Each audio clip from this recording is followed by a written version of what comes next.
Praise the lord. యేసు క్రీస్తు వారి పరిశుద్ధమైన నామంలో మీ అందరికి వందనాల శుభాలు తెలియపరుస్తున్నానండి. యోవేలు 2వ అధ్యాయం 25వ వచనం, సైన్యమును తినివేసిన సంవత్సరముల పంటను నీకు మరలా నిత్తును అని దేవుని వాక్యం సెలవిస్తుందండి. సైన్యం అంటే మనం ఏదన్నా ఒక పంట వేసినప్పుడు ఆ పంట పండకుండా ఏదైతే మోసం చేస్తుందో అది సైన్యంగా మన సాదృశ్యంగా తీసుకోవాలండి. అది పంట అది తినేసి నాశనం చేసినా కూడా నేను మరలా నీకు పంటనిస్తానని దేవుని వాక్యం సెలవిస్తుంది. ఈ లోకంలో మనం ఎంత జాగ్రత్తగా బ్రతకాలి. దేవుడు తన బిడ్డల్ని ఎప్పుడు ఒట్టి కడుపుతో ఉంచే దేవుడు కాదండి.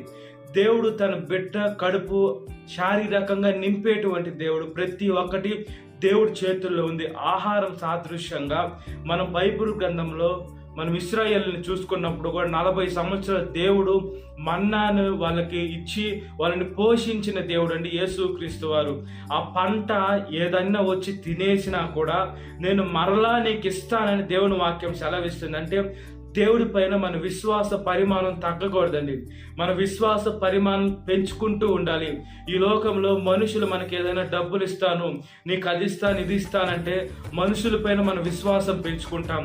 మనుషుల పైన మన దృష్టి ఉంటుంది. నా మనుషుడు ఖచ్చితంగా ఇస్తాడనే ఆలోచన మనకు ఉంటుంది. ఇవన్నీ వదిలేసుకొని మనం దేవుడి పైన దృష్టి పెట్టుకోవాలి. మోసం చేసే మనుషులు మనం ఆశ్రయించకూడదు, కానీ జీవం కలిగిన దేవుణ్ణి ఆశ్రయించే బిడ్డలుగా ఉండాలండి. సాతాన్ ఏం చేస్తుందంటే మనిషిని మోసం చేయాలని చూస్తుంది. అంటే ఇతని దగ్గర ఏదన్నా ఒకటి మంచిగా ఉందంటే వేరే అతనికి కడుపు మండిపోయి ఇతని దగ్గరికి వచ్చి లాక్కోవాలని చూస్తారు. కాబట్టి మనం ఈ లోకంలో చాలా జాగ్రత్తగా బతకాలి.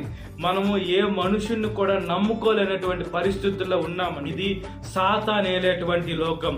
ఇది సాతాను ఉన్న లోకం, దుష్ట శక్తి కలిగిన లోకం. కాబట్టి సాతాను మనుషులు ఉంటారు, సాతాను ప్రేరేపణ కలిగిన మనుషులు ఉంటారు. కాబట్టి మనం ఈ లోకంలో ఎంత జాగ్రత్తగా ఉండాలి. మన ఆలోచన పరిశుద్ధంగా ఉండాలి, మన నోటి మాట పరిశుద్ధంగా ఉండాలి, మన జీవితం పరిశుద్ధంగా ఉండాలి. మనం చూసే చూపు, నడిచే నడక, చేసే క్రియ ఎప్పుడైతే పరిశుద్ధంగా ఉంటుందో దేవుడు మనకు ఉన్నతమైన స్థానం ఇచ్చేటువంటి దేవుడు అండి యేసుక్రీస్తు వారు. దేవుడు తన బిడ్డల్ని ఎప్పుడు ఒట్టి కడుపుతో ఉంచి వెళ్ళిపోడండి. ఆ పంటని ఏమన్నా వచ్చి నాశనం చేసినా కూడా నేను నీకు మరలా ఇస్తానని దేవుని వాక్యం సెలవిస్తుంది. దేవుడు మాట తప్పని దేవుడు అండి. దేవుడి పైన మన విశ్వాసం పెంచుకుంటూ ఉండాలి. దేవుడు పరలోకం నుంచి మన కోసం ఈ లోకానికి వచ్చాడండి. ప్రేమతోటే మనుషుని సంపాదించుకున్నాడు. ఆయన బలవంతంగా నా దగ్గరికి రాండి, నన్నే సేవించండి అని మనుషుల్ని ఎప్పుడు చెప్పలేదండి. మనుషులకి సువార్తను ప్రకటిస్తున్నప్పుడు కూడా దేవుణ్ణి దూషించారు, ద్వేషించారు, వారి మీద అబద్ధ సాక్ష్యాలన్నీ పలికారు. అయినా కూడా దేవుడు ఏం చేశారంటే ప్రేమ కలిగి వీరేం చేస్తున్నారో వీరు తెలియదు కాబట్టి వీరికి క్షమించండి అని యేసుక్రీస్తు వారు ఎంత ప్రేమతో అన్నారండి. ఇంత గొప్ప దేవుడు, ఇంత రక్షకుడు అయిన దేవుడిని పెట్టుకొని మనం ఈ లోకంలో ఆహారం కోసం, ఈ లోకంలో ఆస్తుల కోసం, ఈ లోకంలో నాకు ఫలానా కావాలని మనం ఎప్పుడైతే ఆత్రంగా పరిగెడుతూ ఉంటామో మనం శ్రమలు పాలవ్వాలి, కష్టాలు పాలవ్వాలి, నష్టాలు పాలవ్వాలి, ఇబ్బందులు పాలవ్వాలి. కాబట్టి మనం ఈ లోకంలో దేవుని వైపు చూడాలండి. విశ్వాసానికి కర్త, దానిని కొనసాగించవరని యేసు మనకున్నాడు. యేసు మార్గంలో నడవాలి. పరిశుద్ధ దేవుడు అండి, సత్య దేవుడు, నిత్య దేవుడు అండి. ఈ లోకంలో మనకి లోకమంతా వ్యతిరేకంగా వచ్చినా కూడా మనల్ని ఎవరు ఏమి చేయలేరు. ఏమంటే మనతో ఉన్నవాడు ఈ లోకంలో ఉన్నవాడు కంటే గొప్పవాడు. మనం అనుకోవచ్చు మన బలహీనం కదా, మన దగ్గర ఇదే నాకు ఆధారం, నా దగ్గర ఉన్నది కూడా లాగేసుకుంటారేమో అంటే దేవుడు మరలా మనకి ఇస్తానని దేవుని వాక్యం సెలవిస్తుంది. మన దగ్గర ఏదైతే పోతుందో అంతకంతకు దేవుడు అంత వసూలు చేసి మనకి ఇస్తారండి.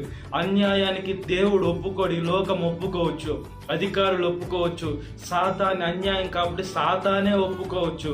ఆ లూసిఫర్ను చూసుకున్నప్పుడు కూడా దేవుడు దాన్ని వెలుగు దూతగానే సృష్టిస్తే ఆ లూసిఫర్ తనకున్న శరీరాన్ని బట్టి, తనకున్న బలాన్ని బట్టి గర్వించి ఆ దేవుడి స్థానంలో నేను ఉంటే చాలని ఎప్పుడైతే గర్వం వచ్చిందో అది పాతాళానికి తొక్కివేయబడిందండి. మనలో కూడా గర్వం ఎప్పుడు వస్తుంది? నాశనానికి ముందు వస్తుంది. లూసిఫర్లో వచ్చింది, తొక్కివేయబడింది. మనలో అలాంటి గర్వం ఉందా? మన దేవుని బిడ్డలుగా దేవుడే తగ్గించుకున్నాడు, ఈ లోకానికి వచ్చాడు. దేవుడే మనకు మాదిరికరం. ఈ లోకంలో భక్తులను కూడా మనం చూసుకోవలేదు, కానీ దేవుడే తగ్గించుకున్నాడు. ఒకవేళ ఆయన దేవుడు కదంటే అపోస్తలుడైన పౌలు గారు అన్నమాట, నేను క్రీస్తుని పోలి నడుచుకొనిచున్నాను, నన్ను పోలి మీరు నడుచుకొనండి అని అపోస్తలుడైన పౌలు గారు అన్నారండి. కాబట్టి ఈ లోకంలో వాళ్ళు ఏమన్నా వచ్చిన ఆస్తులు తీసుకుంటారు, వీళ్ళు ఏమన్నా తీసుకుంటారని మనం భయపడతాం. ఒకవేళ వాళ్ళు తీసుకున్నా కూడా దేవుడు మరలా మనకిస్తానంటే అంతకాడికి గొప్పదైన ఇస్తాడు, లేకుంటే దాంట్లో అదైనా మనకిస్తాడు. ఏదైనా దేవుడు మన మంచికే మన మేలుకే చేస్తాడు. కాబట్టి భయపడకుండా, దిగులు పడకుండా, శ్రమంలోకి వెళ్లకుండా ఆయన బిడ్డలుగా, ఆయన పరిశుద్ధమైన ఆత్మను కలిగిన బిడ్డలుగా ఈ లోకంలో బ్రతుకున్నట్లుగా ప్రార్థన. మహాపరిశుద్ధాత్మ దేవ, మా ప్రియ పరలోకమందున తండ్రి, మీకు స్తోత్రం చెల్లిస్తున్నానయ్యా. ఈ లోకంలో తినివేసిన పంటని మరలా మాకు ఇస్తానన్న దేవా, మీకు స్తోత్రము స్తోత్రము స్తోత్రము చెల్లిస్తున్నానయ్యా. ఏసే ఈ లోకంలో సంవత్సరాలు కొలదయ్యా. ఏసే మనుషుల ఇంకా పాపంలోనే ఉన్నారయ్యా, అదే పాపంలో చనిపోతున్నారయ్యా. ఏసే ప్రతి ఒక్క బిడ్డని జ్ఞాపకం చేసుకోండి అయ్యా. ప్రతి ఒక్క మనుషుల్ని, ప్రతి ఒక్క స్త్రీ, ప్రతి ఒక్క పురుషుల్ని జ్ఞాపకం చేసుకోండి. తమ జీవితాన్ని నాశనం చేసుకోకుండా సహాయం దయచేయండి అయ్యా. ఏసే ఈ లోకంలో పంటల్ని మేము సాదృశ్యంగా చూసుకున్నప్పుడయ్యా, ఆ పంటలు చేతికి రాకుండా ఏసే అయిపోతేనయ్యా ఏసే రైతులు ఎంతగానో బాధపడతారు. అయితే ఎప్పుడైతే నిరీక్షణ కలిగి ఉంటారో మీరు మరలా ఇస్తానని చెప్పారు. ఏసే మాకు ఓపిక చాలా అవసరం, మాకు నిరీక్షణ అవసరం. మా దేవుడు ఖచ్చితంగా ఇస్తాడు, తగిన సమయంలో ఇస్తాడు. మా దేవుడు చేయి వదిలిపెట్టే దేవుడు కాదు. మా దేవుడు నమ్మదగిన దేవుడు, అబద్ధం ఆడ జాలని దేవుడు అని మీ మీద విశ్వాసం పెంచుకునే శక్తిని దయచేయండి అయ్యా. అదేవిధంగా ఈరోజు పుట్టినరోజు జరుపుకునేటువంటి ప్రతి ఒక్క బిడ్డను కాపాడండి అయ్యా. కొత్త దయా కిరీటాలు దయచేయండి అయ్యా. యేసు మీలో ఎదిగేదానికి శక్తిని దయచేయండి. ఈ లోకంలో ఎన్ని వ్యర్థంగా ఎంచుకొని మీ కాడి మోసే బిడ్డలుగా సహాయం దయచేయండి. పెళ్లి రోజు జరుపుకునేటువంటి వారిని కాపాడండి అయ్యా. భర్త భార్యని ప్రేమించాలి, భార్య భర్తకి లోబడి ఉండాలని వాగ్దానాన్ని బట్టి వాళ్ళిద్దరు కలిసి తమ కుటుంబాన్ని ఆశీర్వదకరంగా, దీవెనకరంగా, మీ నామ మహిమకరంగా వాళ్ళు పెరిగేదని సహాయం దయచేయండి. ప్రతి ఒక్క యవనస్తుని యవనస్తురాలను కాపాడండి.